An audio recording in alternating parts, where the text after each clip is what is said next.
Fa uns dies us vaig posar a prova preguntant-vos si sabíeu escriure correctament els numerals en català.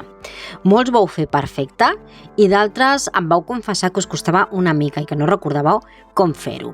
Doncs avui us porto aquí una cosa que heu de saber, una norma, una trampa, si voleu, un tip que us ajudarà, crec jo, a saber quan heu d'escriure un guionet i quan no.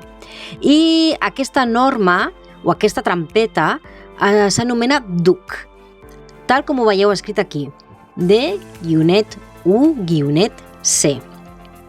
La D significa desenes, la U significa unitats i la C significa centenes.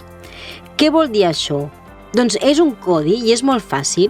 El que ens està dient aquest DUC és que hem d'escriure guionet entre les desenes i les unitats i també entre les unitats i les centenes.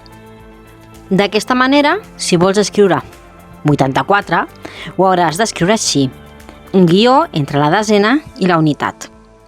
El número 43, exactament igual.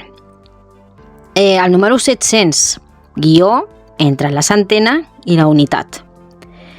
I compliquem una miqueta més.